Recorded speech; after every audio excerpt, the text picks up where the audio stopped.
अस्सलाम वालेकुम। कैसे हैं आप लोग? खैरियत से? आवाज़ क्लियर है? ऑनलाइन वालों आप लोग क्लियर हो बेटा?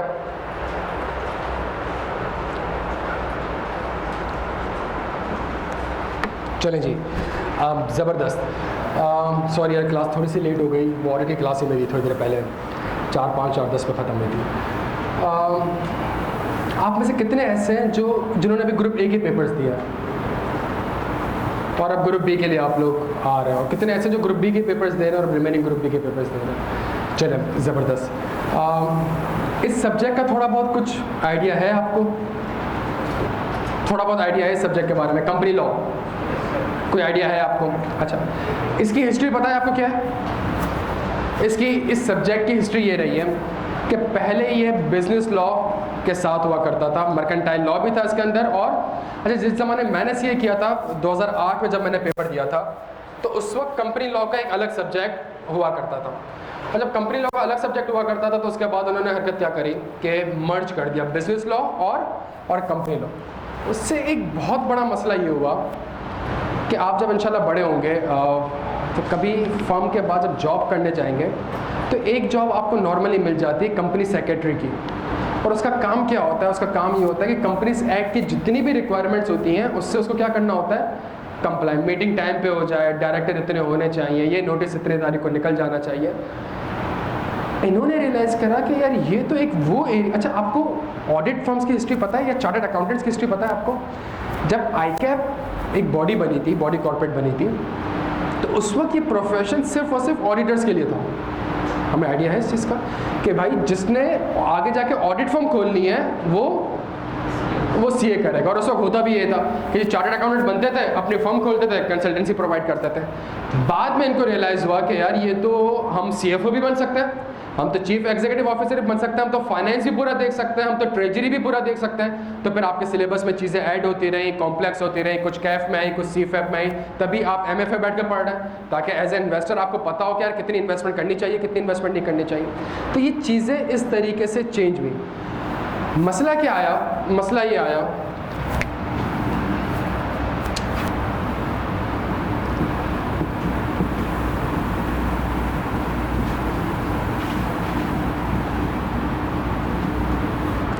ये एक सब्जेक्ट है हमारे पास फाइनल में। इसकी थोड़ी सी अगर आप हिस्ट्री समझ लेंगे तो आपको ये आइडिया हो जाएगा कि ये सब्जेक्ट कितना इंपॉर्टेंट है और हमारा अल्टीमेट ऑब्जेक्टिव क्या है। हमने चार्टर्ड अकाउंटेंट बनना। हमारा अल्टीमेट ऑब्जेक्टिव क्या है? हमने चार्टर्ड अकाउंटेंट बनना।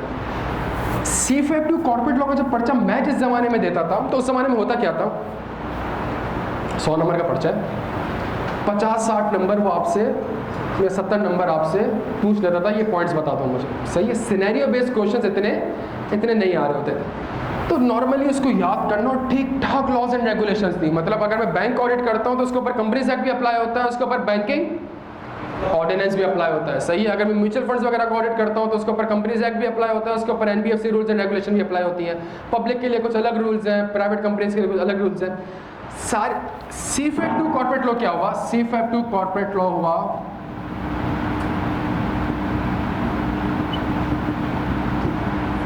Open book policy. और यहाँ मेरा इंटरेस्ट क्रिएट हुआ इस सब्जेक्ट को पढ़ाने में, क्योंकि अब ओपन बुक हो गया है तो यहाँ जो अब सवाल आएंगे वो किस किस्म के आएंगे? वो सिनेरियो बेस्ड क्वेश्चन आएंगे। और हुआ यही कि पिछले 3-4 अटैम्प्ट से जब ये ओपन बुक पॉलिसी हुआ है तो 80-85 नंबर का पेपर, 90 नंबर का पेपर किस तरीके से आ रहा है कि उसमें ये होता है कि आपने एक लॉ से दूसरे लॉ में जाना है, दूसरे लॉ से फिर तीसरे लॉ में जाना है, तीसरे से चौथे लॉ में जाना है। और लॉ ड्राफ्ट भी इस तरीके से हुआ है कि जी व्हाट इज सिक्योरिटी, जाके सिक्योरिटीज एक्ट में देख लो। अब सिक्योरिटीज एक्ट में जाके देखो सिक्योरिटीज़ की, तो अगर एक पेपर में सवाल आता है और ये कंक्लूड करना होता है कि सिक्योरिटी इशू हुई भी है कि नहीं हुई, क्या ये सिक्योरिटी है, तो जो सेक्शन होगा वहाँ पे उसका आंसर आपको नहीं मिल रहा होगा, आपको दूसरी जगह पे जाना होगा। अब जब ये ओपन बुक पॉलिसी हुआ प्यारे बच्चों, साइमल्टेनियसली आईकैप ने क्या करा? कैप 7 एक कॉर्पोरेट लॉ का एक सेपरेट सब्जेक्ट बना दिया। पहले जो मर्ज हुआ करता था उस मर्जिंग स्कीम को उसने डिसकंटिन्यू करा। और उसको बनाने का मकसद क्या है? बनाने का मकसद ये है कि बच्चा एट दी एंड किस चीज़ के लिए रेडी हो जाए। हमें ये तो पता है ना कि हमारा कैफ और सीफएफ में फ़र्क कुछ नहीं है, सिर्फ एडवांस का फ़र्क है। अकाउंटिंग यहाँ पढ़ते हो, फाइनल में जाके एडवांस अकाउंटिंग। ऑडिट यहाँ पे पढ़ते हो, फाइनल में जाके एडवांस ऑडिटिंग। यहाँ पे एमएफए पढ़ते हो, फाइनल में जाके बीएफडी पढ़ लोगे। यहाँ पे टैक्स पढ़ते हो, फाइनल में जाके आपका फाइनल में कोई नया सब्जेक्ट नहीं है मेरे प्यारे बच्चों। आवाज़ ज़्यादा तेज़ आ रही है या क्लियर है? आवाज़ सही है या फिर अब ठीक है? अच्छा, तो आपका कोई सीफैप में कोई नया सब्जेक्ट नहीं है, तो कैफ को स्कीम डिज़ाइन इस तरीके से किया गया कि एट दी एंड बच्चा का जब कैफ क्वालिफाई हो तो इन फाइनल्स के पेपर्स में उनको मुश्किलात पेश ना हो रही। अभी हमने ऑडिट की क्लास जो पिछली हुई तो उसमें क्या देखा, वो बार बार एग्जामिनर आपसे एक ही चीज़ कह रहा है कि कहीं से लग ही नहीं रहा है बच्चा फर्म का, कहीं से लग ही नहीं रहा कि इसने एक्सटेंसिव ट्रेनिंग ली हुई है, कहीं से लग ही नहीं रहा कि 1.5-2 साल फर्म में काम किया और ऑडिट का पर्चा पास नहीं कर रहा। प्यारे बच्चों, ये एक रीज़न है कि हमने कैफ 7 को एक अलग सब्जेक्ट बनाया जो कि पूरा 100 नंबर का सिर्फ और सिर्फ कहाँ से टेस्ट होगा, 100 नंबर से। और आपको एक मज़े की बात बताऊं, कोई हज़ारों सेक्शंस हैं, कोई 25 या 30 किस्म के लॉज एंड रेगुलेशन है जो मैं फाइनल में पढ़ा रहा हूँ।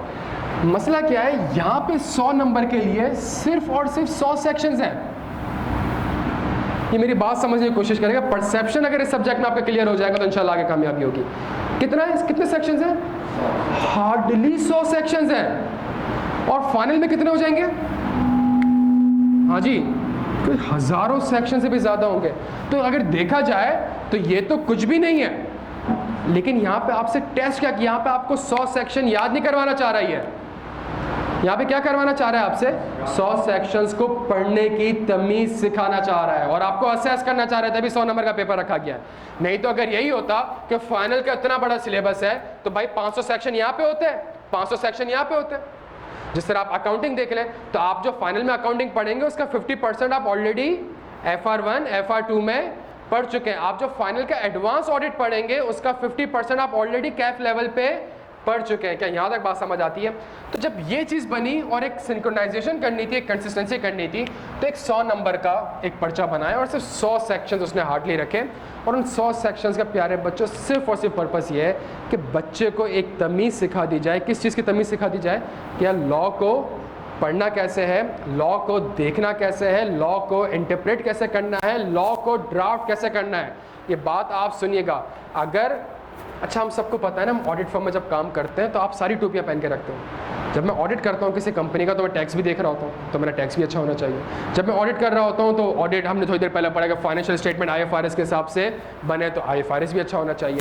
फिर हम लॉस की रिक्वायरमेंट भी देख रहे होते हैं, लॉयर से मिल रहे होते हैं। तो जब आप लॉयर के साथ बैठे हुए होते हैं तो फिर आप ऑडिट की लैंग्वेज, उसको नहीं समझ आएगा ऑडिट एविडेंस क्या है, उसको नहीं समझ आएगा इंडियन में। तो उससे जब आप बात कर रहे हो तो कैसे बात कर रहे होते हो? एज अ लॉ की लैंग्वेज आप बात कर रहे होते हो। जब आप ऑडिटर की कैप पहनते हो तो आप सामने वाले से एज अ ऑडिटर बात कर रहे हो। जब आप अकाउंटिंग की कैप पहनते हो तो आप सामने वाले से अकाउंटिंग रिकग्नाइज होना चाहिए कि नहीं होना चाहिए, रिकग्निशन क्राइटेरिया ये है, एस्टिमेट्स है, पॉलिसीज़ है, आप ये वर्ड्स यूज़ कर रहे होते हैं। सेम चीज़ प्यारे बच्चों कैफ 7 में भी है।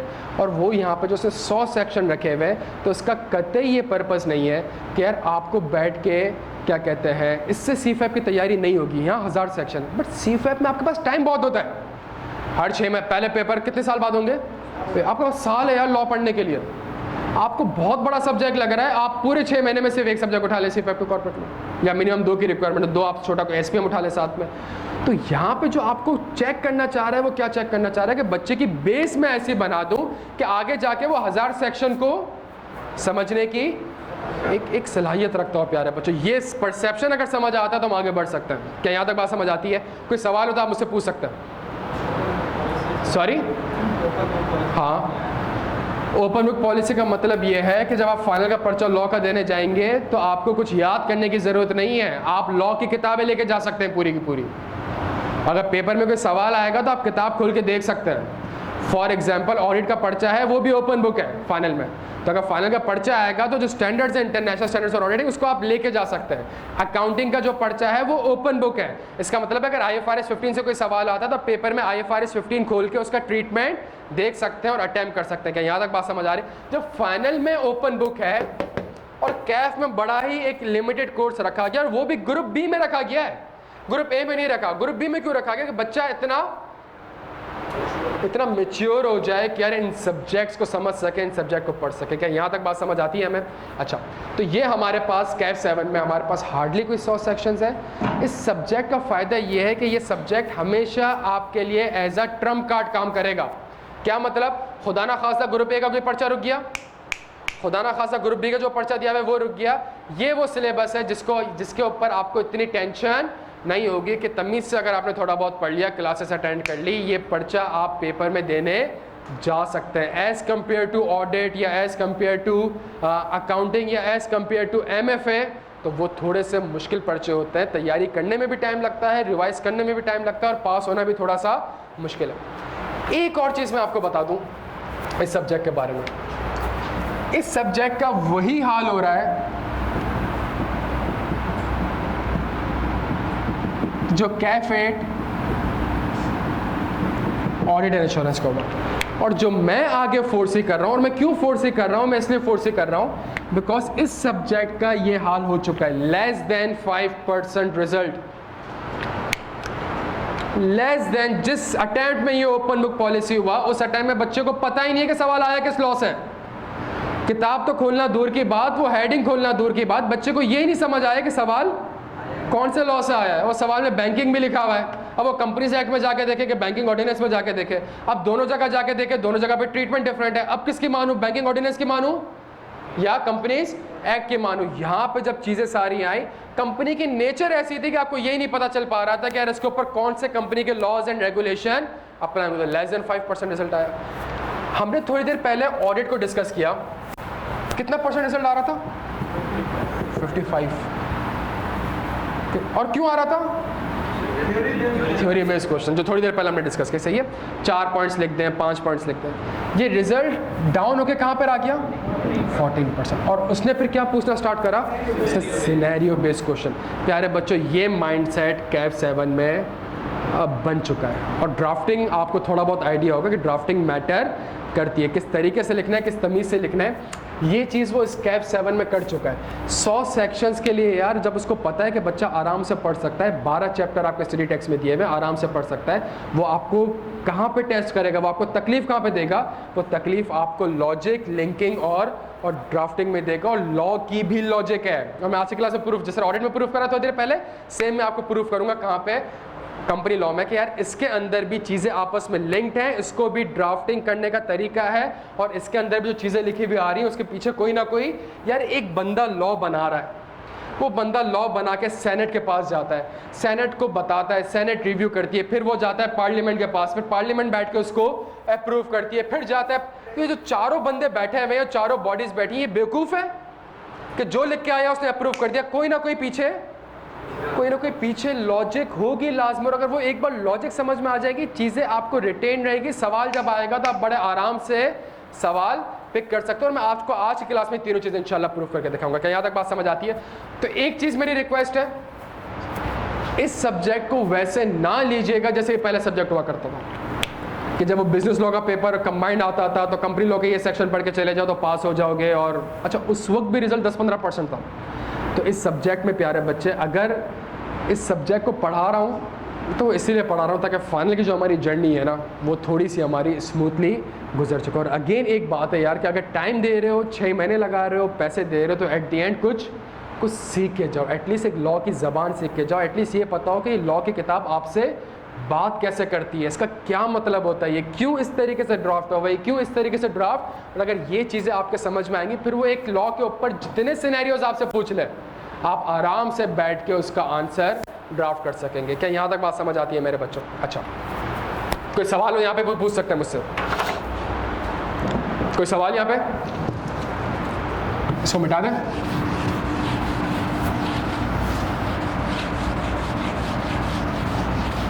अच्छा जी, आज की क्लास का एजेंडा क्या है? एक बड़ी आसान चीज़ मैं आपके सामने कर सकता हूँ, और बहुत ही आसान चीज़ कर सकता हूँ। और वो आसान चीज़ मैं ये कर सकता था कि मैं आपके सामने वही प्रोजेक्टर लगाता, वो स्टेटेक्स खोलता, उसका चैप्टर बताता और कहता ये इतने मार्क्स का, ये इतने मार्क्स का, ये इतने मार्क्स का, क्लास ख़त्म हो जाती। मैं जो आपको आज की क्लास में करने जा रहा हूँ, मैं एक बहुत ही लॉजिकल डिस्कशन करने जा रहा हूँ। और एक ऐसी लॉजिकल डिस्कशन करने जा रहा हूँ कि शायद शुरू के 10-15 मिनट मैं बोल रहा हूँ, लेकिन उसके बाद आधा पौना घंटा आप ही मुझे बोल रहे होंगे और आप ही जवाब दे रहे होंगे। कि यहाँ तक बात समझ आती है?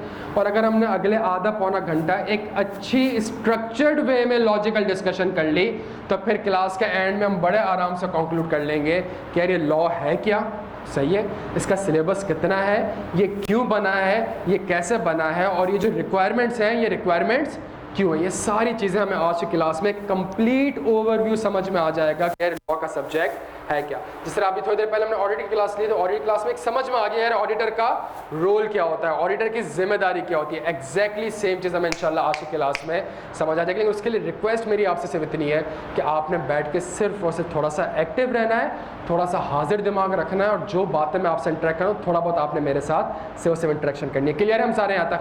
अच्छा जी, एक बहुत ही लेमैन की लैंग्वेज में आज हम बात करेंगे और बड़ी सिंपल बात करेंगे, सही है।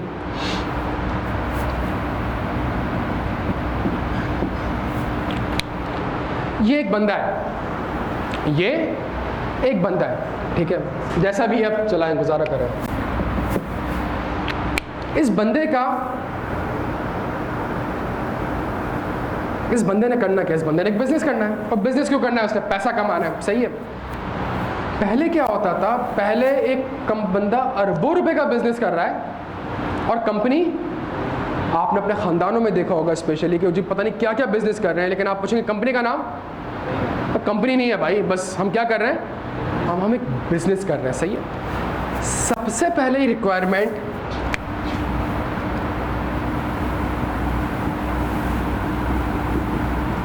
कंपनीज एक्ट 2017, ये हमारी किताब है जो कि हमने पढ़नी है, सही। कंपनीज एक्ट 2000, इसमें जो सबसे पहला सेक्शन 6 आया, उसने कहा कि भाई ऑब्लिगेशन है, रिक्वायरमेंट है सर्टेन पर्सन्स को कि वो अपने आप को एज अ कंपनी रजिस्टर्ड कराएं। ये सबसे पहला सेक्शन आप समझे, टेक्निकली स्पीकिंग सबसे पहला सेक्शन ये आ गया। और जब ये सेक्शन, जब कानून आ गया, तब आप इस कानून की खिलाफ वर्जी नहीं कर सकते। अब गवर्नमेंट आपको पकड़ सकती है। क्या यहाँ तक बात? आपको ये पता है ना, गवर्नमेंट ने जब भी आपसे बात करनी होगी, आपसे खिताब नहीं करेगी। गवर्नमेंट ने जब भी आपसे बात करनी होगी, कोई ना कोई कानून पास करेगी। अगर आज शहबाज शरीफ ये कह दे कल से डबल सवारी पर पाबंदी है, कल से डबल सवारी पे पाबंदी है, मैं डबल सवारी पे बाइक चलाऊंगा, मुझे कोई बंदा नहीं पकड़ सकता, ना सिंध हाई कोर्ट में लेके जा सकता। कब लागू होगी मेरे ऊपर ये चीज़? जब एक नोटिफिकेशन पास होगा। अक्सर आपने देखा होगा नोटिफिकेशन आ जाता है। क्या यहाँ तक बात समझ आती है? जब तक कोई नोटिफिकेशन या कानून पास नहीं होगा, आप कभी भी किसी बंदे को कानून के कटघरे में लेके नहीं। ये तो सिंपल से एक रूल है ना हमारा, ठीक है। अच्छा, सबसे पहला सेक्शन आया कि जी आप, रिक्वायरमेंट है कि आपने क्या करना है, आपने कंपनी बनानी।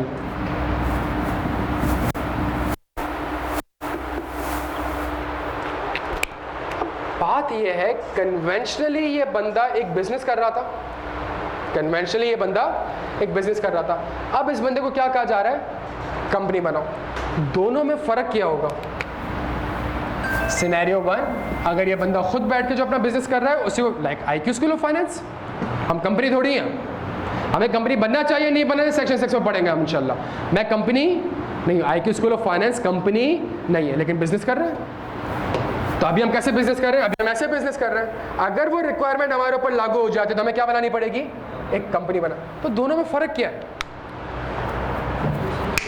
हाँ जी, दोनों में फर्क क्या है? मतलब बेसिक पता तो चलना चाहिए, कंपनी बनने की तो फायदा क्या है, नुकसानात क्या है? हाँ जी, कंपनी एक सेपरेट लीगल एंटिटी है। मैं SLE लिख रहा हूं, सेपरेट लीगल एंटिटी। क्या ये वर्ड सही है? क्या मतलब इसका? शेयर होल्डर और कंपनी अलग अलग है, इसका क्या मतलब? शेयर होल्डर और कंपनी अलग अलग है, इसका क्या मतलब? मैडम, शेयर होल्डर अलग है, क्या मतलब इसका? हाँ, ये एक नेचुरल पर्सन है, ये, इसका क्या मतलब है? हाँ जी, इसका क्या मतलब है? अगर कोई केस होगा तो कंपनी के खिलाफ होगा, शेयर के खिलाफ नहीं। ये मेरी बात समझने की कोशिश करिएगा। ये IQ स्कूल ऑफ फाइनेंस है। खुदा ना खास्ता ये गिर जाता है छज्जा आप लोगों के ऊपर, और 2-3 मर जाते हैं, 10-15 जख्मी हो जाता है, क्या होगा? इसके बाद क्या होगा? आप तो नहीं, आप तो मर गए ना, आप कैसे आएंगे? आपके वालिद साहब आ जाएंगे, और कहाँ तक आ जाएंगे? मेरे घर तक आ जाएंगे, और क्या कहेंगे? मैं क्लेम करेंगे। मैं कहूँगा कितना? वो कहेंगे यार 200 रुपये दे दो ना। बच्चे की कीमत 200 रुपये, निकम्मा तरीन बच्चा था, कहाँ से 200 रुपये? नहीं यार 200 रुपये तो उसकी वैल्यू थी। मैं कहूँगा मेरे पास 200 रुपये नहीं है, वो किसी ना किसी तरीके से वो 200 रुपये निकलवा के ही रहेगा। मैं नहीं दे सकता, मेरे पास नहीं है, डायरेक्ट किसके पास चले जाएंगे? सर एमक्यू के पास कि जी आप 150 यहाँ से मिल गए, 50 आप दें। एमक्यू 50 नहीं दे सकते, नीचे गाड़ी खड़ी होगी, गाड़ी लेके चले जाएंगे। मेरी बात समझने की कोशिश करेगा। अगर हम IQ स्कूल ऑफ फाइनेंस चला रहे हैं, हम यहाँ कैंपस में बैठे हुए, खुदा ना खासा इस कैंपस में आग लग जाती है, हमने रेंट पे लिया हुआ है, जो ओनर है वो हमसे क्या करेगा? वो हमसे क्लेम डैमेजेस करेगा। वो SECP, securities and exchange commission of Pakistan, इसको भी थोड़ी देर में डिस्कस करते हैं। ये उसके पास नहीं जाएगा, ये किसके पास आएगा? ये मेरे और MQ के पास आएगा कि जी आग लग गई, आपने 2-3 करोड़ 4 करोड़ का नुकसान कर दिया, पेमेंट किसने करनी है? आपने करनी है। क्या यहाँ तक बात समझ आती है? कंपनी के केस में प्यारे बच्चों, आप मेरा गिरेबान नहीं, मैं मालिक हूँ उसका, मैं इस कंपनी का मालिक हूँ, लेकिन आप मेरा गिरेबान नहीं पकड़ सकते। आप किसका गिरेबान पकड़ेंगे? IQ का। और IQ के गिरेबान में अगर आपने झांका और 100 रुपये पड़े हुए हैं और आपको कितने देने? 200 रुपये। आप सिर्फ 100 रुपये लेके साइड में हो जाएंगे। मैं एज अ ओनर मजीद 100 रुपये इस कंपनी में नहीं लगाऊंगा। क्या यहाँ तक बात समझ आती है? It is a separate legal person. इस कंपनी की एक हैसियत है, इस कंपनी के ऊपर केस फाइल होगा। अगर मेरे पास 100 रुपये पड़े हुए हैं जिसमें से 25 रुपये कैश है और 75 रुपये के ये AC वगैरह लगे हुए, ये सब कुछ बेच के मैं आपकी लायबिलिटी सेटल करूंगा, लेकिन 100 रुपये के ऊपर मजीद 1 रुपया नहीं दूंगा। This is a separate legal entity. मैं एक अलग बंदा हूं, कंपनी मेरी है, मेरे बाप की है, 100% शेयर्स मेरे पास है, लेकिन इस कंपनी ने जितने भी एग्रीमेंट्स किए आपके साथ, अगर कोई नुकसान हुआ, अगर कोई लायबिलिटी है, इस कंपनी की बुक्स में जाके देखो। मेरे पास 10 अरब पड़े हैं, मैं आपको 100 रुपये नहीं दूंगा। मेरे पास 10 अरब पड़े, लेकिन मैं आपको 100 रुपये नहीं दूंगा। क्या यहाँ तक बात समझ आती है? क्लियर हम सारे यहाँ पे? ये बड़ी ज़बरदस्त चीज़ है। मैं आपके सामने एक सिनेरियो रखता हूँ और आपने जो वर्ड बोला है अब आपको समझ में आ रहा होगा। भाई कंपनी बनेगी, शेयर कैपिटल लगाना पड़ेगा। भाई कंपनी बनेगी, एक आइडियल सिचुएशन, पैसा लगाना पड़ेगा। उस पैसे से कंपनी क्या खरीदेगी? गाड़ी खरीदेगी, लेट्स से गाड़ियाँ भी खरीदेगी, प्लांट खरीदेगी, ऑफिस खरीदेगी। क्या मैं एज अ शेयर होल्डर ये गाड़ी चला सकता हूँ? मेरे बाप की कंपनी है, मैं चला सकता हूँ, मेरे पैसों से खरीदी है। भाई 100 रुपये का शेयर कैपिटल लिया, 25 रुपये की गाड़ी खरीदी, 40 रुपये की ऑफिस लिए और बाकी कुछ सामान लिया। क्या मैं जाके गाड़ी चला सकता हूँ? भाई मेरे पैसों की नहीं। यहाँ पे एक लॉ अप्लाई हो जाएगा जी, आप और कंपनी एक सेपरेट लीगल एंटिटी है। आप इसके जिस तरह अगर 200 रुपये पे करने की बात आई, जब आप लायबिलिटी पे नहीं कर रहे तो आप एसेट्स भी यूज़, ये एक लिंकिंग समझ में आती है कि जी जब मैं लायबिलिटी पे नहीं कर रहा तो फिर एसेट कैसे यूज़ कर सकता हूँ? क्या मैं गाड़ी घर लेके जा सकता हूँ? मैं गाड़ी IQ स्कूल ऑफ फाइनेंस अगर एक कंपनी होगी तो उसकी गाड़ियाँ मैं घर लेके नहीं जा सकता। मैं बैठ के ये ऑफिस यूज़ नहीं कर सकता। क्या यहाँ तक बात समझ आ रही है प्यारे बच्चों? अब मेरी एक बात समझेगा, इसका मतलब कोई रिक्वायरमेंट है जिसकी वजह से कंपनी बनाना ज़रूरी है और ये समझ में आता है, और मैं ना बनाऊँ नहीं। ऐसा लॉ जब आया तो पहला सेक्शन ही आ गया कि आपकी जिम्मेदारी है कि अगर आप इन क्राइटेरिया से पूरा हो जाएंगे तो आपने एक कंपनी बनाना लाजमी है। और अगर मैं कंपनी नहीं बनाऊंगा, सामने से बैठ के वो SECP आएगा, मेरे ऊपर केस करेगा, पेनल्टी लगा देगा मेरे ऊपर। एक कानून है मेरे पास। क्लियर हम सारे यहाँ पे? प्यारे बच्चों, ये शख्स है, अब ये क्या बनाने जा रहा है? कंपनी। कुछ फ़ायदे समझ आए कंपनी बनाने के? सही है, कुछ नुकसानात भी हैं, कुछ फ़ायदे भी हैं। अच्छा, अब जब ये कंपनी बना रहा है तो कंपनी बनाने के लिए कुछ बेसिक चीज़ें होंगी। ये 15-20 मिनट प्यारे बच्चों सुकून से सुन लीजिएगा, पूरा बोर्ड भरना है अभी हमने से, ये पूरा बोर्ड भरना है। ये 15-20 चीज़ें कुछ चीज़ें ज़रूरी होंगी। सबसे पहले वो कंपनी का, चले यार नाम सोचेगा, फलां कंपनी नहीं यार, ये कंपनी का कोई ना कोई नाम होगा। क्या यहाँ तक बात समझ आती है? इस कंपनी का कोई ना कोई बिजनेस होगा, ये सोचना पड़ेगा। सही है, इस कंपनी की कोई ना कोई, घर का एड्रेस दे दूं? नहीं भाई, कोई ना कोई रजिस्टर्ड ऑफिस होगा, कोई जहाँ पे सारी की सारी कम्युनिकेशन चल रही होंगी। क्या यहाँ तक बात समझ आती है? उसके बाद इस कंपनी को बनाने वाले कुछ लोग होंगे, उसको बहुत से नाम दे सकते हैं। उसको सबसे पहला नाम दिया जाता है प्रोमोटर का, बिकॉज ये वो बंदा होता है जो कि कंपनी जल्दी ये वो बंदा होता है जो कि कंपनी बना रहा होता है। सही है, ये वो बंदा होता है जो कि कंपनी प्रपोज कर रहा होता है। सही है, तो ये कुछ बंदे होंगे, मेंबर्स। क्या यहाँ तक बात समझ आती है? तो ये कुछ लोग होंगे प्यारे बच्चों, और ये कुछ चीज़ें होंगी। और जब कंपनी बनी होगी देयर इज़ अ पॉसिबिलिटी, आपने क्या करा होगा कि यार मैं एक कंपनी बनाने जा रहा हूँ, कितने रुपए लगाने जा रहा हूँ? 100 रुपये। ये 100 रुपये कौन लगाएगा? ये बंदा लगाएगा। क्लियर हो गया प्यारे बच्चों? और ये एक बंदे नहीं है, ये एक से ज़्यादा बंदे, सही है। लेट से ए से लेके जेड तक ये बंदे सारे। कितने बंदे हो गए? ए से जेड कितने अल्फ़ाबेट? 26, 25, 26, ठीक है। 26 लोग हैं, 26 लोगों ने बैठ के ये एक कंपनी बनाई। मुझे ये बातें समझ आती है। सबसे पहला स्टेप हमारे पास ये होगा, जब मैं कंपनी बनाने जाऊंगा तो मैं कंपनी बनाने के लिए किसके पास जाऊंगा? एक वर्ड यूज़ होता है जिसका नाम है SECP। जब कानून आया है तो इस कानून को देखने वाला कौन होगा? फेडरल गवर्नमेंट ने तो कानून पास कर दिया, पार्लियामेंट ने तो एक कानून पास कर दिया, बट इसको देखने वाला कौन? इसको देखने वाला कौन? Securities and exchange commission of Pakistan, SECP, securities and. अगर एक बैंक बनता है तो उसको देखने वाला कौन?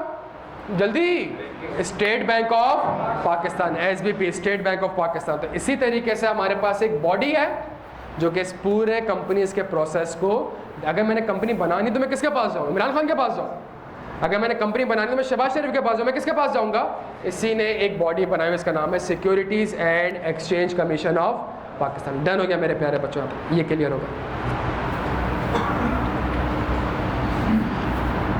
अगर मैं ये सारे काम कर लूँगा, मैंने उसको अपना नाम भी बता दिया, उसको अपना बिजनेस भी बता दिया, उसको अपना रजिस्टर ऑफिस, किसको? SECP को। मैंने बता दिया हम ये लोग हैं, हम 26 लोग हैं, A से लेकर Z तक हम ये बनाने जा रहे हैं और इतने पैसे लगाने जा रहे हैं। क्या यहाँ तक बात समझ आती है? SECP अपने पास। अब मुझे SECP को एक चीज़ बतानी है, तो क्या मैं फ़ोन करके बताऊँ? क्या मैं फ़ोन करके बताऊँ? क्या मैं व्हाट्सएप कर दूँ? इसका मतलब मैं और SECP जब बात करेंगे तो कोई ना कोई बीच में डॉक्यूमेंट इन्वॉल्व हो रहा होगा।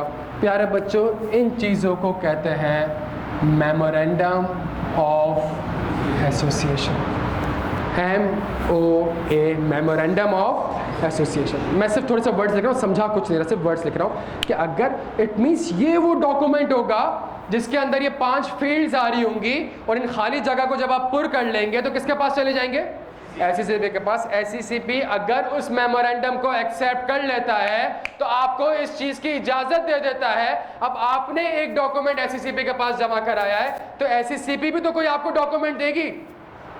आप गए क्यों थे? कंपनी को बनाने के लिए, अच्छा वर्ड बोलो तो, कंपनी को इनकॉर्पोरेट करने के लिए। तो इसका मतलब है SECP आपको एक डॉक्यूमेंट देगी जिसका नाम क्या होगा? Certificate of incorporation. और इसका मतलब यह है कि SECP ने अपनी किताब में आपको रजिस्टर कर लिया है। क्या यहाँ तक बात समझ आती है? SECP इट मीन्स SECP की जो किताब होगी उसमें आपकी कंपनी का नाम आ रहा होगा, उसका बिजनेस आ रहा होगा, उसका रजिस्टर्ड ऑफिस आ रहा होगा, उसका मेंबर्स के नाम आ रहे होंगे और शेयर कैपिटल आ रहा होगा। क्या यहाँ तक बात समझ आती है प्यारे बच्चों? अब मैं एक कंपनी बना चुका हूँ, अब मैं कंपनी, अब अगला काम क्या होगा? हाँ जी, अगला काम क्या होगा? कंपनी बनाई किसने? A से लेके Z तक। कंपनी किसने बनाई? A से लेके Z। मैं आपके सामने एक सिनेरियो रखता हूँ, मैडम आपने जवाब देना है। एज्यूम करते हैं ABCD 4 मेंबर्स हैं, सबने सही से जवाब देना है। कितने मेंबर्स हैं? 4 मेंबर्स हैं। ऐसा हो सकता है कल को कोई चीज़ आए तो हमें किसके पास जाना पड़ेगा? मेंबर्स के पास जाना पड़ेगा, सही? ABC कहते हैं हमें ये करना चाहिए, हमें ये करना चाहिए।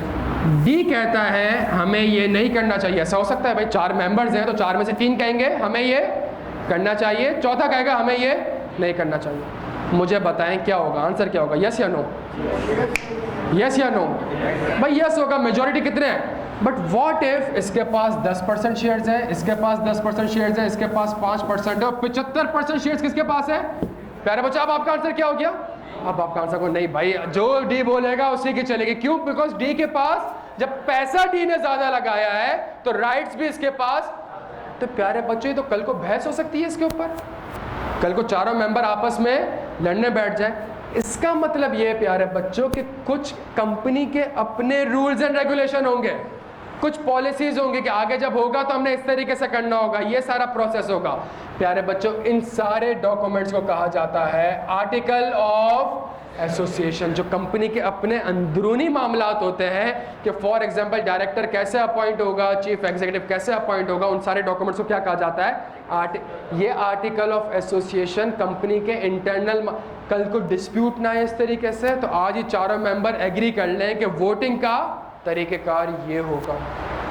तो यहाँ तक बात समझ आती है प्यारे बच्चों? ये दो वर्ड समझ आते हैं, पहला मेमोरेंडम, दूसरा आर्टिकल, सिर्फ एक समझाने के लिए कि दो डॉक्यूमेंट्स है और यही दो डॉक्यूमेंट्स है जिसको सामने रख के कंपनी के लिए ये बाइबल है। कंपनी इन्हीं दोनों चीज़ों को देख के अपनी ज़िंदगी का पूरा सफ़र करेगी कि आर्टिकल में क्या लिखा हुआ है, हमने क्या डिसाइड किया था। ABC कहते हैं होना चाहिए, D कहता है किसकी बात माननी पड़ेगी, कहाँ जाके देखेगी, आर्टिकल ऑफ के वहाँ पे क्या लिखा हुआ है। प्यारे बच्चों, क्या यहाँ तक बात समझ आती है? अच्छा,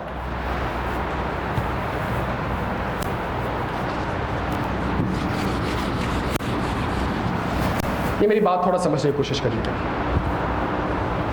ये बंदे आ गए, उन्होंने क्या बना ली, कंपनी बन चुकी है और अभी आपने कहा दोनों सेपरेट लीगल पर्सन। आपको नहीं लगता अब ये बंदे किसको अपॉइंट करेंगे? प्यारे बच्चों जल्दी से बता दें, डायरेक्टर्स को अपॉइंट करेंगे। थोड़ा समझने की कोशिश, अगले 15-20 मिनट बड़े इंपॉर्टेंट और अगले 15-20 मिनट में पूरी कोर्स कवरेज पता चल जाएगी। अब ये बंदे किसको अपॉइंट करेंगे? डायरेक्टर्स को। डायरेक्टर्स को क्यों अपॉइंट करेंगे? हाँ जी, डायरेक्टर्स को क्यों अपॉइंट करेंगे? ताकि वो कंपनी को चलाए। ओन मैं करता हूं, मैनेज कौन करेगा? डायरेक्टर। कंपनी को ओन मैं करता हूं, मैनेज कौन करेगा? डायरेक्टर। क्या यहां तक बात समझ आती है? अच्छा, इसका मतलब अगर मैं आपसे एक सवाल पूछूं, डायरेक्टर को अपॉइंट करने का राइट किसके पास है? यही से लेकर से लॉजिक बनती है, और कोई अपॉइंट कर ही नहीं सकता। अपॉइंट करने का राइट किनके? जिन्होंने कंपनी बनाई है वही किसको अपॉइंट करेंगे। अब जब डायरेक्टर को अपॉइंट करेंगे तो इसके अंदर बहुत सी चीज़ें आ जाएंगी। फॉर एग्जाम्पल, डायरेक्टर कौन होना चाहिए? डायरेक्टर्स जल्दी जल्दी कितने होने चाहिए? डायरेक्टर्स कैसे होने चाहिए? एक बंदा अगर और 50 कंपनी में भी डायरेक्टर है, आप उसको डायरेक्टर नहीं बना सकते। लॉ में एक रिक्वायरमेंट है कि आप इस बंदे को डायरेक्टर, ये आपकी कंपनी को मैनेज कैसे करेगा जब ये ऑलरेडी 50 और कंपनीज को मैनेज कर रहा है। क्या यहाँ तक बात समझ आती है? तो डायरेक्टर कौन होगा, कितने होंगे, कैसे होंगे, कितने टाइम के लिए होंगे? बड़ी इंपॉर्टेंट चीज़। अगर एक डायरेक्टर को अपॉइंट करते हो तो क्या क़यामत वही डायरेक्टर रहेगा? नहीं जी, एक वक्त आएगा, एक टेन्योर होगा कि सिर्फ वो सिर्फ ये डायरेक्टर इस टेन्योर तक रह सकता है। कल को अगर डायरेक्टर को फारिग करना है, कल को अगर डायरेक्टर को फारिग करना है तो ये राइट भी किसके पास होगा? जिसने बनाई, जिसकी कंपनी, उसके पास ये राइट होगा। सही है। एक डायरेक्टर कितने होने चाहिए? 7 डायरेक्टर होने चाहिए। कितने होने चाहिए? 7 डायरेक्टर होने चाहिए। 2 मर गए कार एक्सीडेंट में, कितने पे चला गया नंबर? 5 पे। अब जो 2 डायरेक्टर्स आपने अपॉइंट करने हैं तो ये जो 5 डायरेक्टर्स हैं, अब ये रिमेनिंग 2। तो खुदा ना खास्ता अगर कोई कैजुअल वैकेंसी आ गई, अगर कोई कैजुअल वैकेंसी आ गई तो इसको कौन पूरा करेगा? ये सेक्शन है हमारे पास कुछ। क्या यहाँ तक बात समझ आती है हमें? अब जब ये डायरेक्टर्स अपॉइंट हो गए तो डायरेक्टर तो आपको पता है ना कि जी वो तो ऊपर से चीज़ों को देख रहे होते हैं, सही है। तो नीचे कंपनी चलाने के लिए उनको एक बंदा चाहिए होगा जो कि रोज़मर्रा की ज़िंदगी को देखता रहे। प्यारे बच्चों, ये डायरेक्टर्स किसको अपॉइंट करेंगे? जल्दी से बता दें। चीफ एग्जीक्यूटिव ऑफिसर्स को। अगेन वही वाली बात है, कितने होने चाहिए, कैसे होने चाहिए, कब तक होने चाहिए। चीफ एग्जीक्यूटिव मर गया तो अब कैजुअल वैकेंसी, तो उस कैजुअल वैकेंसी को पूरा कौन करेगा? शेयर होल्डर के पास नहीं जाएंगे, बिकॉज शेयर होल्डर ऑलरेडी किसको अपॉइंट कर चुका है? डायरेक्टर को। तो अब चीफ एग्जीक्यूटिव को अपॉइंट करने का राइट किसके पास है? शेयर होल्डर के पास, डायरेक्टर्स के पास है। डायरेक्टर्स अब बैठ के चीफ एग्जीक्यूटिव, सेम सारी बातें यहाँ पे ही आ गई। कितने होने चाहिए, कौन होना चाहिए, कैसे होने चाहिए, कितने टाइम के लिए होने चाहिए। क्या मैं अगर इनको चाहूँ चीफ एग्जीक्यूटिव, क्या मैं इसको फारिग कर सकता हूँ? डायरेक्टर चाहे चीफ एग्जीक्यूटिव को फारिग कर सकते हैं। क्या यहाँ तक बात समझ आती है? अगर वो खुद फारिग हो गया, नौकरी हो गई, मर गया, तो जो कैजुअल वैकेंसी आएगी उसको कौन पूरा करेगा? क्या यहाँ तक बात समझ आती है बच्चों? क्लियर है हम सारे यहाँ पे? जी मेरे भाई। अच्छा, ये जितनी भी टेक्निकलिटी है, ये प्रोमोटर और मेंबर में क्या फ़र्क है, मेंबर और शेयर होल्डर में क्या फ़र्क है, तीनों में आपस में क्या फ़र्क है, ये अभी मैंने लिखा है कि शेयर कैपिटल लिखा हुआ आना चाहिए। ऐसी भी कंपनी होती है जो बगैर शेयर कैपिटल के भी बन सकती हैं, सही है। ये सारी मेरे भाई सारी आगे की बात है। आज जो हमारी क्लास का एक पर्पज़ है वो एक सिंपल पर्पज़ है कि हम इस सब्जेक्ट का एक ओवरव्यू ले लें कि यार हमारा सिलेबस लॉ ड्राफ्ट इन्हीं सीक्वेंस में हुआ है। पहले डायरेक्टर का सेक्शन होगा, उसके बाद चीफ एग्जीक्यूटिव का सेक्शन होगा। पहले नेम बिजनेस इनके सेक्शंस होंगे, इनके बाद जाके डायरेक्टर के सेक्शन होंगे। क्या यहाँ तक बात समझ आती है? तो अभी सिर्फ इस चीज़ के ऊपर मेरे भाई क्लियर है हम सारे यहाँ तक? अच्छा, अब मेरी बात सुनिएगा और बड़े गौर से सुनिए। चीफ मतलब अब मुझे एससीसीपी ने इजाज़त दे दी कि बिजनेस करो, मैंने लोग भी हायर कर लिए, वो बिजनेस कर रहे हैं। मुझे कैसे पता चलेगा कि सही बिजनेस कर रहे हैं कि नहीं कर रहे हैं? अब शेयर होल्डर, क्या मैं ऐसी कंपनी में चला जाऊं और मैं इससे कहूं कि मुझे बताओ भाई क्या चल रहा है? क्या मैं कर सकता हूं ऐसा? नहीं, दोनों सेपरेट लीगल एंटिटी। हालांकि मेरी अपनी कंपनी है, मेरी अपनी कंपनी है और दोनों सेपरेट लीगल एंटिटी है, मेरी कंपनी है, लेकिन मैं कंपनी में जाके ये नहीं कह सकता हाँ भाई बताओ प्रॉफिट आ रहा है कि नहीं आ रहा, बिजनेस हो रही है कि हो रही है, सेल्स हो रही है कि ये वाला काम मैं नहीं। इसका मतलब है अब अगर एक ऐसा स्टेज आ जाए जिसमें मैं कौन और डायरेक्टर्स आपस में बैठे और डायरेक्टर मुझे ब्रीफ करे, तो प्यारे बच्चों अब कंपनी को क्या करना पड़ेगा? जल्दी मीटिंग्स करनी पड़ेंगी, जबरदस्त।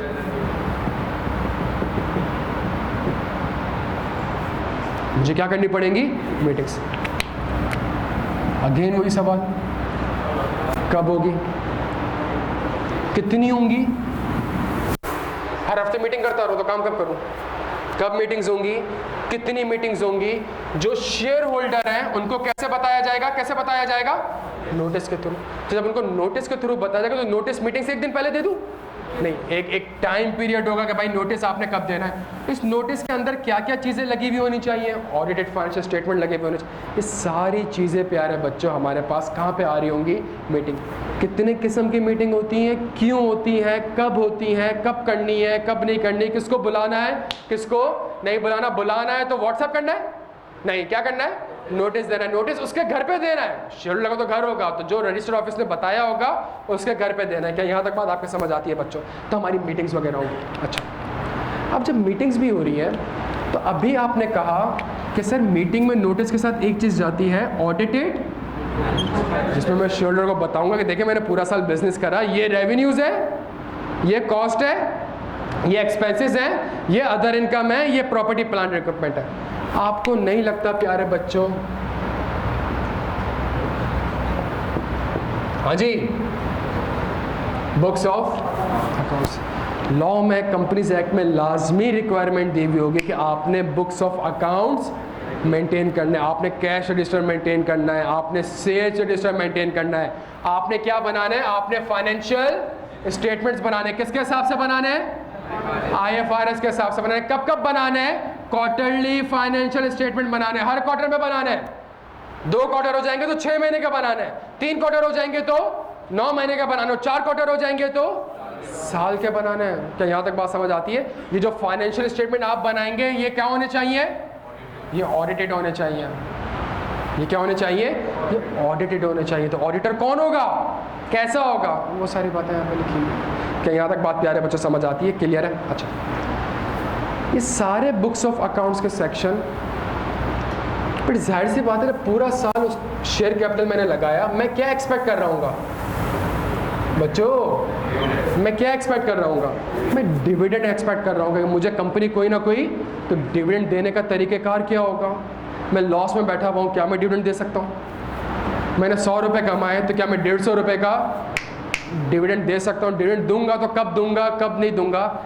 डिविडेंड से रिलेटेड प्यारे बच्चों कुछ रूल्स एंड रेगुलेशंस हमारे पास लिखे हैं। भाई जाहिर से पता है कंपनी बनाऊंगा तो कंपनी मुझे रिटर्न कैसे करेगी? डिविडेंड देकर, तो वो डिविडेंड के बाद। क्या यहाँ तक प्यारे बच्चों बात समझ आ रही है? अच्छा, और उसके बाद ऐसा हो सकता है कि कंपनी क्या हो जाए? वाइंड अप हो जाए, बंद हो जाए, भाई नहीं चल रही, हैज कॉल, ख़राब है हालात, बैंक के पैसे खा के बैठे हुए, बैंक कह रहा है प्लांट बेच दूंगा, प्लांट ही नहीं रहेगा तो हैज कॉल चलेगा कैसे? ये क्या हो सकती है कंपनी?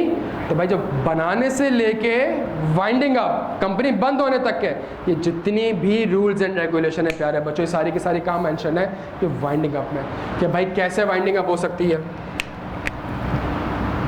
वाइंडिंग अप कैसे होगी? वाइंडिंग अप कौन करेगा? मैं शेयर होल्डर हूं, मैं कह दूं कि बंद करो कंपनी, मैं शेयर होल्डर हूं, मैं कह दूं। लेकिन शेयर होल्डर कौन था? ए, जिसके पास कितने % शेयर्स थे? 10, उसकी चलेगी नहीं। तो इसका मतलब कोई कानून होगा जो ये कंपनी के अंदरूनी मामलात है, कहाँ लिखे हुए होंगे? आर्टिकल ऑफ एसोसिएशन में। क्या यहाँ तक बात समझ आती है बच्चों? अच्छा, कैसे होगा, कौन होगा, कब होगा, कितने टाइम में होगा, ये सारी बातें प्यारे बच्चों कहाँ लिखी हुई हैं? सारी बातें वाइंडिंग अप में लिखी हुई हैं। अगर आप क्रेडिटर के पैसे खा के बैठे हुए हो और उसको पैसे नहीं दे रहे, क्रेडिटर को कंपनीज एक्ट ने ये राइट दिया हुआ है कि आप कंपनी वाइंड अप करो, कंपनी के एसेट बेचो, जितना पैसा लेके जाना है लेके जाओ, जितनी तुम्हारी लायबिलिटी है। तो वाइंडिंग अप कैसे होगी, कौन होगी, क्या करेगा, ये सारी बातें प्यारे बच्चों यहाँ लिखी। तो कंपनी को बनाने से लेके कंपनी को वाइंड अप करने तक ये रूल्स एंड रेगुलेशन आएगी। वो बड़ा लॉजिकल वे में आया है। ऐसा नहीं हो सकता कि डायरेक्टर का अगर सेक्शन 166 है तो चीफ एग्जीक्यूटिव का 125 होगा, हो नहीं सकता। ऐसा नहीं हो सकता कि कंपनी का इनकॉर्पोरेशन का सेक्शन 200 है और वाइंडिंग अप का 50 है, ऐसा हो नहीं सकता। तो जिस तरीके से कंपनी का लाइफ साइकिल होता है, हमारे सेक्शंस भी एग्जैक्टली इसी तरीके से ड्राफ्टेड है। क्या यहाँ तक बात समझ आती है बच्चों? क्लियर है हम सारे यहाँ पे? अच्छा, अब मेरी बात सुनिएगा। ये डायरेक्टर्स हैं, इनके पास कुछ ड्यूटीज होंगी, इनके पास कुछ पावर्स होंगे, इनके पास कुछ, मैं बड़ी लॉजिकल बात कर रहा हूँ आपसे, सुनिएगा। यहाँ तक क्लियर है हम सारे? मैं बड़ी लॉजिकल बात कर रहा हूँ, सुनिएगा। एक कस्टमर आया, उसको सेल करनी है, मैं शेयर होल्डर से पूछूंगा? मैं शेयर होल्डर से पूछूंगा?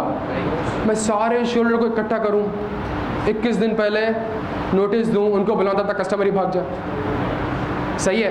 फॉर एग्जाम्पल एक मुझे पेमेंट करनी है, मैं शेयर होल्डर से पूछूं? नहीं, शेयर होल्डर आपको कह चुका है, क्या कह चुका है?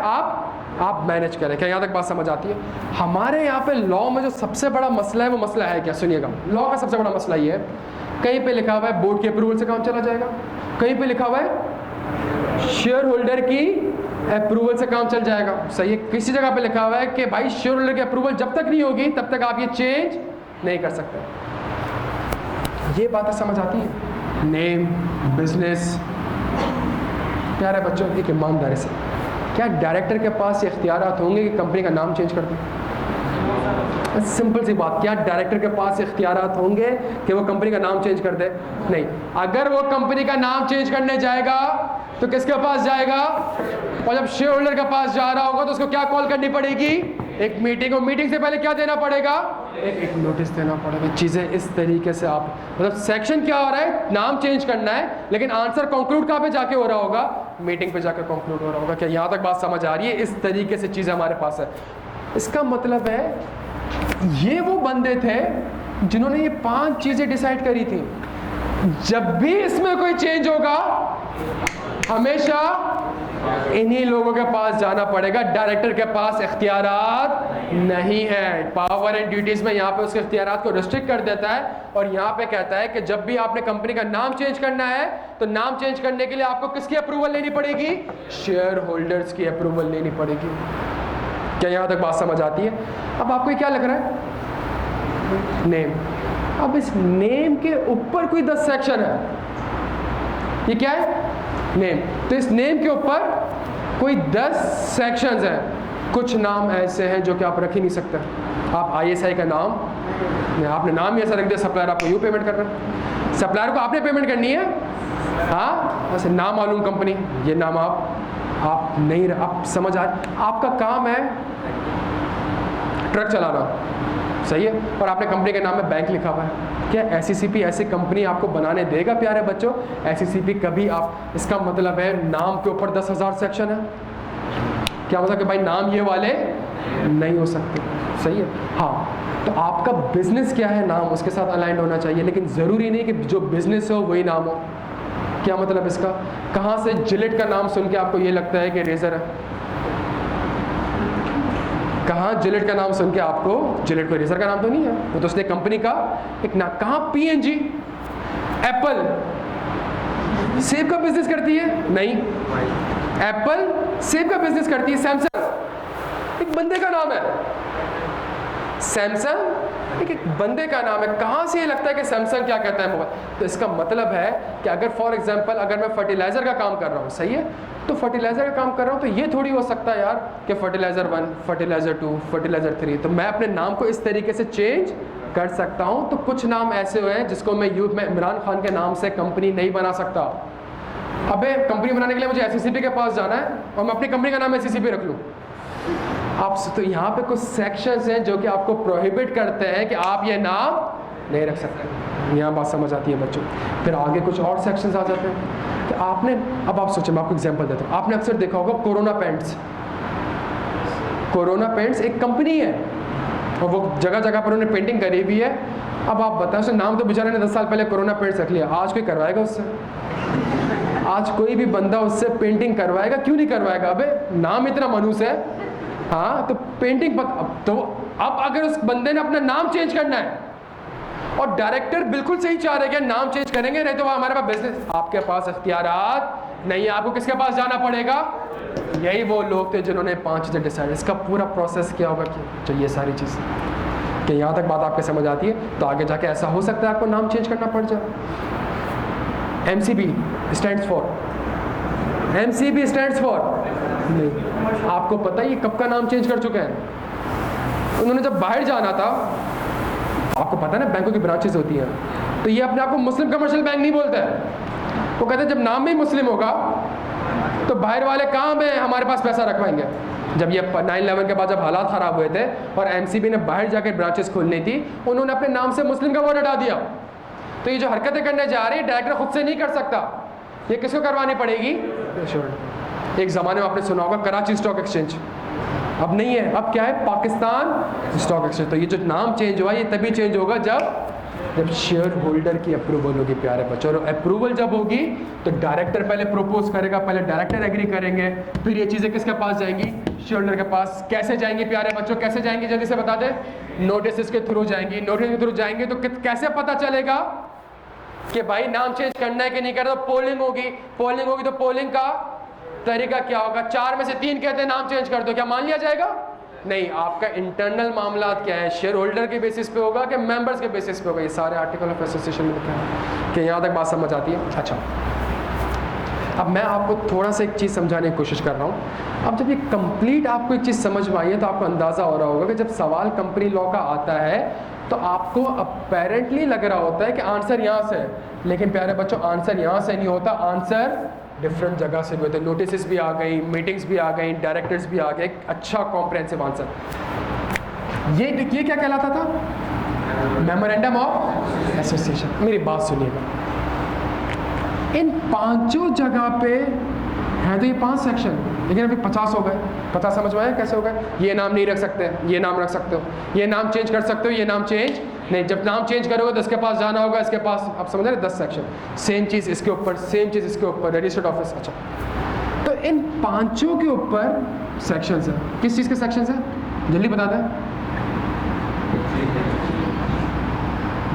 जल्दी जल्दी जल्दी जल्दी। ऐसा ही है, तो हम एक सेक्शन पढ़ेंगे चेंज ऑफ नेम। डन हो गया? हम एक सेक्शन पढ़ेंगे क्या? Change of name. और पेपर में सवाल भी आता है। किस चीज़ का सवाल आता है? चेंज ऑफ नेम का। तो बच्चा अपना आंसर कहाँ से लिखता है?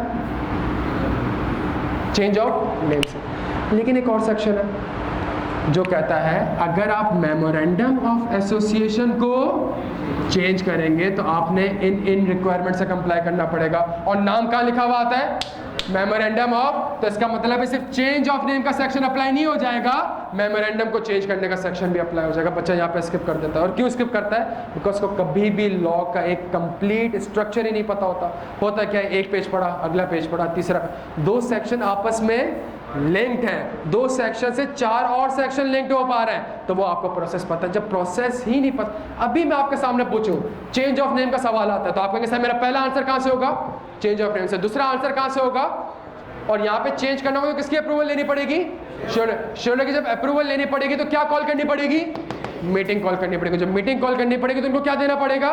नोटिस देना पड़ेगा। कितने दिन पे? 21 दिन पे। अब आप समझ रहे हैं, यूँ करके मेरा एक आंसर, ये ऐसा नहीं है कि मैंने लॉ आपके सामने रखा प्यारे बच्चों, और सामने लॉ रख के मैंने रीडिंग कराई, अगला लॉ पढ़ा, रीडिंग कराई, अगला आपको कभी समझ भी नहीं, कोर्स कंप्लीट हो जाएगा, आपको समझ भी नहीं आएगा आपने पढ़ा क्या।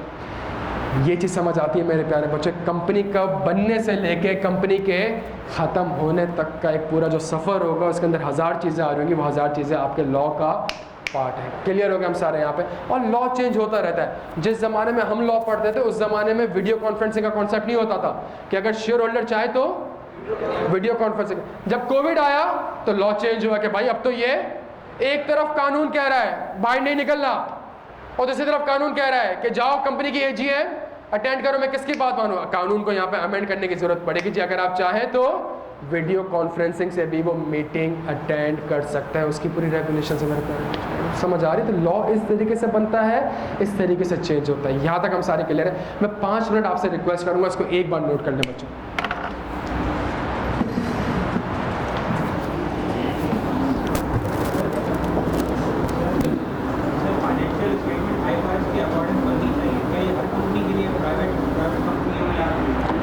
जो कंपनीज एक्ट के हिसाब से बनी है, तो कंपनीज एक्ट ने एक शेड्यूल बता दिया है कि अगर आप बड़ी कंपनी हो, मैं भी फिलहाल ये वर्ड आपके लिए यूज़ कर रहा हूँ, सही है? अगर आप बड़ी कंपनी हो, सही है, तो आपने सारे के सारे IFRS से कंप्लाई करना है।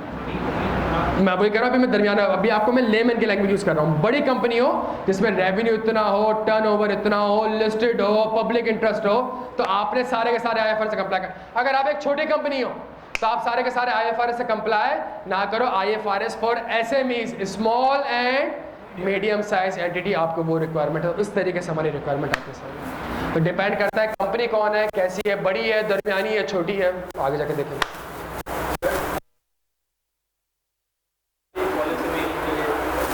आगे कंपनी चलेगी कैसे, कोई मसला आ गया तो मैं डायरेक्टर, मैं शेयर होल्डर को कॉल थोड़ी करूंगा। ऐसे जिसके 10 लाख शेयर होल्डर्स हैं उनके एक को कॉल थोड़ी करूंगा, हाँ ये कर लूँ, हाँ ये करूँ, हाँ ये करूँ। इसका मतलब है जिन्होंने कंपनी बनाई है उन्होंने एक ज़वाबित और कानून बना दिए कि आगे जाके आपको जो भी मसला आएगा आपने किसको रेफर करना है? आर्टिकल ऑफ एसोसिएशन को रेफर करना है। वहाँ पे पॉलिसीज एंड प्रोसीजर्स बताए गए सारे।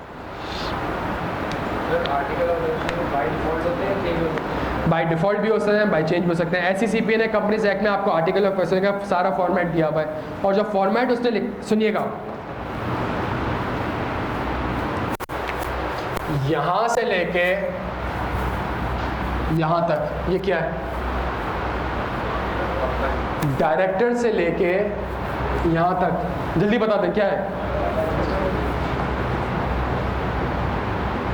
Article of association. डायरेक्टर कौन अपॉइंट करेगा, कैसे अपॉइंट करेगा, मीटिंग कब होगी, कैसे होगी, बुक्स कैसे बनाने, डिविडेंड कब देना है, कब नहीं देना, जितने भी कंपनी के मामला आते हैं ये सारे के सारे क्या कहलाते हैं?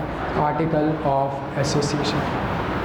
तो कंपनी बनने से पहले का जो सफ़र था इसमें 5 चीज़ें डिसाइड की गई थी। ये क्या है? अच्छा, एक मैं आपको चीज़ बता दूं कि मेमोरेंडम आगे हमने जब पढ़ेंगे तो हमारी 4-5 क्लासेस होंगी। आर्टिकल तो पूरा कोर्स ही है ना, आर्टिकल ऑफ एसोसिएशन तो आपका पूरा कोर्स है ना। Director, chief executive, meeting, books of account, dividend, winding up, ये सारा का सारा आपका ये पूरा कोर्स है। इस पूरे डॉक्यूमेंट को क्या कहलाता है? Article of association. तो आगे जाके हमारी इसके ऊपर क्लासेस हैं, सिर्फ 2 ही चीज़ें, एक मेमोरेंडम है, एक आर्टिकल। और ये आर्टिकल ऑफ एसोसिएशन जो है प्यारे बच्चों, इसके अंदर ये इंटरनल डॉक्यूमेंट होता है। ये कंपनी इंटरनली कैसे चलेगी, कंपनी को किसी चीज़ की अप्रूवल लेनी है, कंपनी को कोई चीज़ चेंज करनी है, कंपनी को डिविडेंड देना है, कंपनी को मीटिंग कॉल करनी है, कंपनी ने डायरेक्टर को अपॉइंट करना है, ये सारी बातें कहाँ लिखी हुई होंगी? आर्टिकल ऑफ एसोसिएशन में लिखी। क्या यहाँ तक बात आपको समझ आती है? जी मेरे भाई।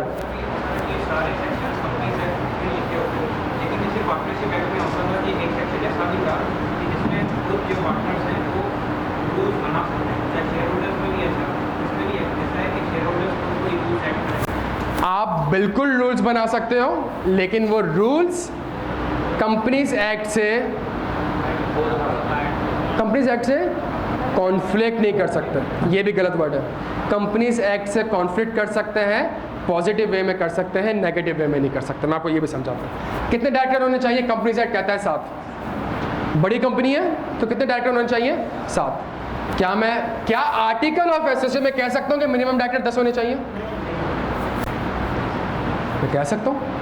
कॉन्फ्लिक्ट कर रहा हूँ, लेकिन पॉजिटिव वे में कॉन्फ्लिक्ट कर रहा हूँ। एजीएम में लिखा हुआ है कि हर कंपनी ने हर साल क्या करनी है, एनुअल जनरल मीटिंग करनी। नोटिस कितने दिन पहले देना है? 21 दिन पहले। श्योर, जब मैं कंपनी बनाता हूँ मैं कहता हूँ भाई 21 दिन पहले नहीं आया, मेरा तो बैच चल रहा होता है, तो 21 दिन पहले नहीं, मुझे आपने नोटिस कब देना है? 30 दिन बाद। लॉ कहता है 21 दिन, मैंने जो रूल बनाए 30 दिन। कोई मसले वाली बात नहीं, अच्छी बात है, क्योंकि यहां जो चेंज हो रहा है, चेंज पॉजिटिव वे में हो रहा है कि हाँ यार शेड्यूल को और टाइम दिया जा रहा है ना, 30 दिन का टाइम दिया जा रहा है। लेकिन अगर मैं कहूँ नहीं 3 दिन पहले नोटिस आना चाहिए, हाँ जी, नहीं प्यारे बच्चों, अब मैं लॉ की खिलाफ वर्जी कर रहा हूँ, अब ये चीज़ एक्सेप्टेबल नहीं होगी। दोस्त क्लियर है आपसे आ रहे हैं यहाँ पे? तो जब आपने लॉ में आर्टिकल एसोसिएशन आपका अपना है, और अगर हम जब पढ़ेंगे तो आर्टिकल एसोसिएशन जब आप देखेंगे उसमें पूरा लॉ छापा हुआ है। आप उसको एडॉप्ट भी कर सकते हो, उसको मॉडिफाई भी कर सकते हो, लेकिन मॉडिफाई कॉन्फ्लिक्ट आ सकता है मॉडिफिकेशन में, लेकिन वो कौन सा होना चाहिए? वो पॉजिटिव होना चाहिए। मतलब लॉ को आप ऐसे नहीं कि लॉ आपसे कह रहा है एटलीस्ट 21 दिन पहले, एटलीस्ट का वर्ड यूज हुआ है, आप 15 दिन नहीं लिख सकते। लॉ आपसे कह रहा है मिनिमम नंबर ऑफ डायरेक्टर कितने होने चाहिए? 7 होने चाहिए। आप ये नहीं कह सकते अपने रूल्स एंड रेगुलेशन में कि मैं तो 5 डायरेक्टर से कंपनी चलाऊंगा, ऐसा नहीं। अगर लॉ आपसे कहता है कि ऑडिटर ऐसा होना चाहिए, अगर आपसे लॉ कहता है कि आईएफएस किसके बेसिस पे बनने चाहिए? IFRS के, आप ये नहीं कह सकते अपने आर्टिकल ऑफ एसोसिएशन मैं कैनेडियन अकाउंटिंग स्टैंडर्ड के बेसिस पे अकाउंट्स बनाऊंगा, आप ये नहीं कह सकते। क्लियर है हम सारे यहाँ पे? अच्छा जी, इसको नोट कर लो भाई, अगले 3-4 महीने यही पढ़ना है।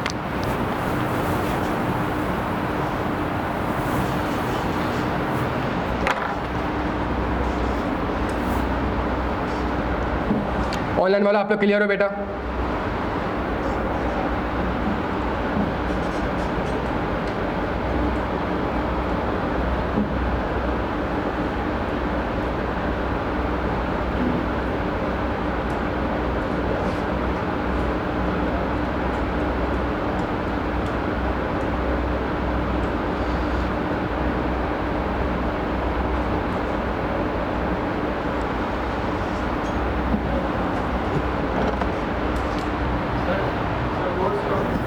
सॉरी, कौन सा कोर्स? लॉ का? अभी बता देता हूँ, उसको नोट कर लें तो अभी बता देता हूँ।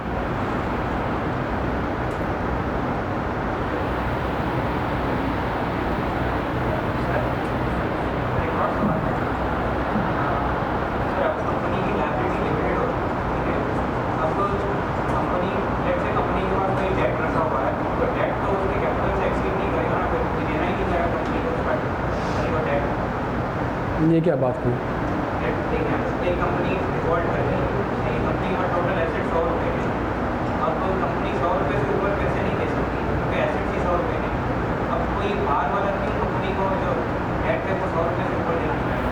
नहीं, ऐसा थोड़ी है कि आपको पता हो कि कंपनी बंद होने वाली है। जब मैं बिजनेस कर रहा होता हूँ, आपने IQ में एडमिशन लिया?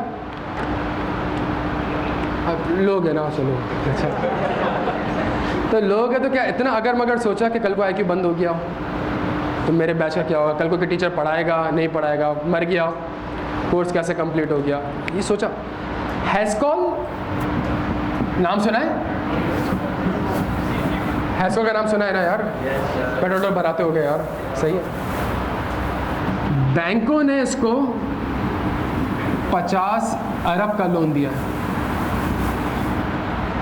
इसकी शेयर प्राइस शायद कुछ 100 रुपये पे थी, और ये 100 रुपये से 0.5 पे आ गई थी, और ये सब 2 दिन के अंदर हुआ है। गेम 2 साल से चल रही थी। गेम कब से चल रही थी? 2 साल से।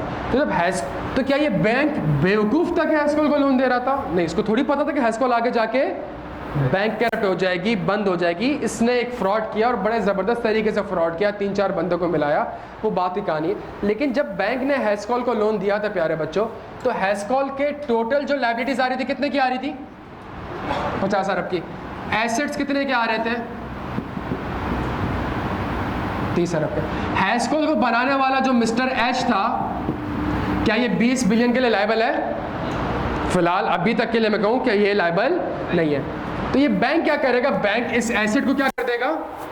बेच देगा, और अपने 50 अरब में से कितने रुपए ले लेगा? 30 अरब रुपए का, जो कंपनी खत्म होगा। कंपनी और उसके owner are the separate legal person. क्या क्लियर है? जब बैंक ने लोन दिया था, अब सुन लो मेरी बात, जब बैंक ने उनको लोन दिया था तो बैंक ने भी तो बोला होगा ना भाई गिरवी क्या रखोगे, जल्दी क्या रखोगे, एसेट। इस एसेट्स की जो उसने वैल्यूएशन कराई थी वो ओवर वैल्यूड थी, मतलब थी 30 अरब रुपए की और बताया कितना था, 60 अरब का। थी कितने की, 30 अरब की, बताया कितना था, 60। जब 60 अरब का बताया तो बैंक ने कहा यार 50 अरब का लोन मांग रहा है, प्लान कितने का है, 60 अरब का, कल को डिफॉल्ट भी कर जाएगा तो कितने मिल जाएंगे। ये सारी ट्रांजेक्शन होती है। क्लियर है हम सारे यहाँ तक? सॉरी, बैंक ने वैल्यूएशन ली, वैल्यूअर की रिपोर्ट ली, अपना वैल्यूअर को अपॉइंट किया, उसका अपॉइंट लगा 60 अरब रुपये, सही हो गया। बाद में जाके देखा वैल्यू खत्म हो गई, कम हो गई। और सर्कमस्टांसेस चेंज होते रहते हैं। देखें ये हैस्कॉल कर क्या रहा था, सुनिएगा। अब ये LNG आ रही है, ऑयल आ रहा है, आपके मुल्क के हालात ख़राब हो गए, इंपोर्ट के ऊपर आपने क्या करा हुआ है, बैन लगाया। फर्नेस ऑयल आप इंपोर्ट कर नहीं रहे, आपकी स्ट्रेटजी चेंज हो रही है, आप क्या करने जा रहे हो, सोलर प्लांट की तरफ जा रहे हो। अगर हमको सबको पता है ना, ये इतना अरबों का प्लांट है, आपको नहीं लगता इसकी फेयर वैल्यू ऑटोमेटिकली कम हो जाएगी जब हर बंदा अब ऑयल और गैस इंपोर्ट नहीं कर रहा बल्कि क्या लगा रहा होगा, सोलर प्लांट लगा रहा होगा, इसकी वैल्यू ऑटोमेटिकली कम। इस तरीके से ट्रांजेक्शन ऐसा नहीं होता यार कि अचानक से एक रात में हो गया, बहुत से सर्कमस्टेंसेस हो सकते हैं।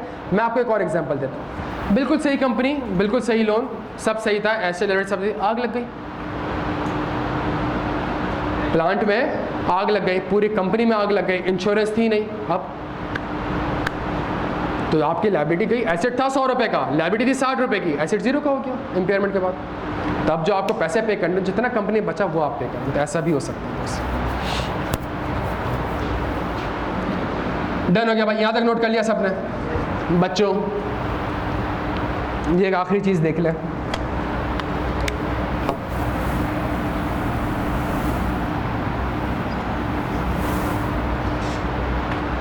कंपनी कौन सी होगी, कैसी होगी, पब्लिक होगी कि प्राइवेट होगी, सिंगल मेंबर कंपनी होगी कि लिमिटेड बाय शेयर्स होगी कि लिमिटेड बाय गारंटी होगी, बहुत से कॉन्सेप्ट्स हैं।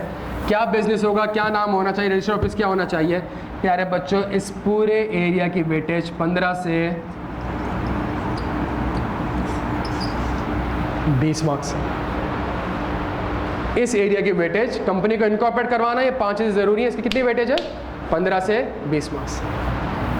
ये डायरेक्टर, ये चीफ एग्जीक्यूटिव, ये मीटिंग, इसकी वेटेज कितनी है प्यारे बच्चों।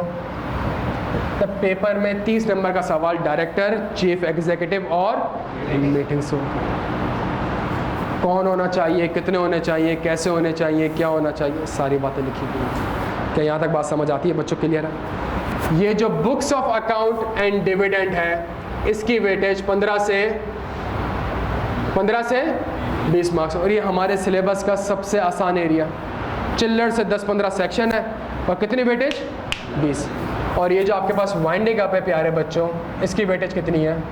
इट मीन्स अगर आपने ये 2 ग्रेड कर ली और इसमें हार्डली 20-25 सेक्शंस हैं, आपके पेपर के 40 मार्क्स का। ये आपका पूरा लॉ है, लॉ इस step by step draft wise प्यारे बच्चों, और ये आपका सिलेबस है। दोस्त क्लियर आप कोर्स आउटलाइन वाले भाई, क्लियर आप?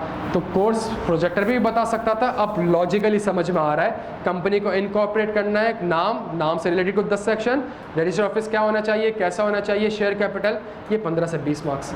सही, कंपनी की क्या टाइप्स हो सकती है, कंपनी क्यों बनानी है, इसके 15 से 20 मार्क्स है। डायरेक्टर, चीफ एग्जीक्यूटिव, मीटिंग, कितने नंबर, 30 नंबर, 25 से 30 मार्क्स। और 2-3 चीज़ें और भी हैं, इन्वेस्टमेंट और मॉर्गेजेस और प्रोस्पेक्टस वगैरह, ये भी कुछ चीज़ें हैं, उसकी वेटेज 15 से 20 मार्क्स। ये हमारे पास प्यारे बच्चों पूरा सिलेबस है। कंपनी को बनानी है 20 नंबर, कंपनी बंद करनी है 20 नंबर, बीच के जो मामलात है सारे 60 नंबर। और 100 नंबर में से, सुन ले मेरी बात, 100 नंबर्स में से 80 नंबर, अब सुनिएगा, 100 में से 80 नंबर आर्टिकल ऑफ एसोसिएशन के हैं और 20 नंबर मेमोरेंडम ऑफ एसोसिएशन। अब आप पहली क्लास में ये एक्सपेक्ट कर रहे हैं कि मेमोरेंडम आर्टिकल हो जाए पूरा, आई मीन यार डजंट मेक एनी सेंस प्यारे बच्चों, समझ आती है? तो आपके सिलेबस की 2 ही चीज़ें, मेमोरेंडम एंड आर्टिकल। मेमोरेंडम आपका 20 नंबर तक का, आर्टिकल 80 नंबर का, सिंपल सी। क्लियर हम सारे यहाँ तक?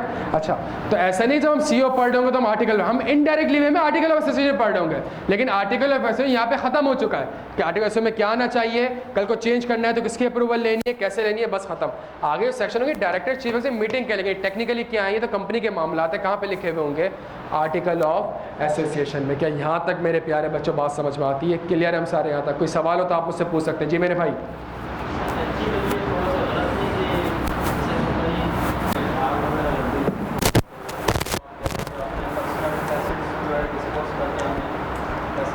नहीं बोल सकते ना आप, बोल ही नहीं सकते, नहीं बोल, अनलेस जो शेयर होल्डर है उसने कोई फ्रॉड किया। हैस्कॉल के ऊपर अगर आप देखें तो जो हैस्कॉल का ओनर है उसके ऊपर एफआईआर कटी हुई है और उसका नाम ईसीएल में लिख दिया गया है। सर कहाँ से सेपरेट लीगल? नहीं, जो फ्रॉड हुआ है उसमें ये बंदा शाम, अब जब शाम मिले तो अभी सेपरेट लीगल पर्सन वगैरह नहीं जानी, अब तो इसी को पकड़ना और इसी से रिकवर करना, वो सेपरेट चीज़। डन हो गया मेरे बच्चों? ये पहली क्लास में 100% कोर्स में पढ़ाऊंगा कि सर के लेजेंडरी टीचर हमारे 100% कोर्स वो पढ़ाएंगे, मेरी इतनी औकात नहीं कि उनके स्टेज शेयर सकूँ। 100% कोर्स सर कैफे पढ़ाएंगे, 100% कोर्स में अपना लग पाऊंगा। डन हो गया मेरे भाई यहाँ तक? आज की क्लास में कुछ आपको समझ आया कि यार लॉ क्या है, और जब तक हमारे पास एक कंप्लीट व्यू नहीं होगा इस तरीके से, सवाल यहाँ से आ रहा होगा प्यारे बच्चों, आंसर शायद यहाँ से लिखना पड़ रहा होगा। तो यहाँ तक बात समझ आती, सवाल यहाँ से आ रहा होगा, शायद आंसर यहाँ पे लिखना पड़ा। पूरी डायग्राम के बाद एक चीज़ समझ में आ गई, पूरा कोर्स सिर्फ 2 चीज़ों में टूटा हुआ है, एक मेमोरेंडम ऑफ एसोसिएशन है और दूसरा आर्टिकल। और अब इसके ऊपर जाते रहेंगे, पिक्चर खुलती रहेगी, सेक्शंस खुलते रहेंगे, पहला सेक्शन दूसरे सेक्शन से आपस में लिंक हो रहा होगा, बड़े मज़ाया बात होंगी। आईकैप क्या कंपनी है? क्या आईकैप कंपनी है? हाँ जी, क्या आईकैप कंपनी है? तो ऐसी बहुत सी बातें होंगी। Bahria town, DHA, defence housing authority, क्या ये कंपनीज़ हैं? प्रॉफिट भी कमा रही हैं, पैसा भी कमा रही हैं, क्या ये कंपनीज़ हैं? ये सारी बातें प्यारे बच्चों हम आगे जाकर इंशाल्लाह इन चीज़ों को कवर कर रहे होंगे। आज की क्लास से रिलेटेड अगर कोई सवाल है तो आप मुझसे पूछ सकते हैं। अगले 5-10 मिनट सिर्फ सवाल के लिए रखा हुआ है, फिर हम इंशाल्लाह क्लास ऑफ कर रहे हैं, बिकॉज नमाज का ब्रेक दें और उसके बाद फिर वापस कंटिन्यू करें तो फ़ायदा नहीं है, टाइम सेव करते हैं। 5-7 मिनट प्यारे बच्चों, अगर कोई सवाल है तो आप मुझसे पूछ सकते हैं। अच्छा, वीक का मैं आपको बता दूं क्या सीन है, मैं दोनों का बता देता हूँ मेरे भाई। अगला हफ्ता जो हमारा है मंडे से लेके फ्राइडे तक, इसमें शायद हमारी 1 क्लास हो या हार्डली 2 क्लास हो। अगले वीक की बात कर रहा हूँ, सही है? 2 क्लासेस होंगी, 2 क्लासेस लॉ की होंगी, 2 क्लासेस ऑडिट की होंगी। उसके बाद वाला जो वीक है इंशाल्लाह, तो उसमें मिनिमम हमारी 3 से 4 क्लासेस ऑडिट की होंगी और लॉ की होंगी, और जहाँ ऑडिट ख़त्म होगी उसके फ़ौरन बाद हमारी लॉ की क्लास हो जाएगी। तो आप 3-4 घंटे के लिए आएंगे तो आपको ऑडिट लॉ आराम से, कोई गैप 15 मिनट का ब्रेक हम ले लेंगे तो इससे फ़ायदा ये हो जाएगा कि अगर लेट से मेरे साथ फ्रीक्वेंसी मैच कर जाती है तो इंशाल्लाह ऑडिट में भी काम आ जाएगा आपका, आपके लॉ में भी काम आ जाएगा। डन हो गया मेरे भाई यहाँ पर? और इसके अलावा कैसे क्लियर है? अगला हफ्ता तक नहीं करना, काम खत्म करने हैं मुझे अपने सारे, फाइनलाइजेशन चल रही है, क्लाइंट्स चल रहे हैं, सही है, तो उसको ख़त्म करना है। एजीएम कब होनी होती है? 4 महीने बाद, जिसने अगर थोड़ा बहुत कभी लॉ पढ़ा हुआ तो एजीएम 4 महीने बाद।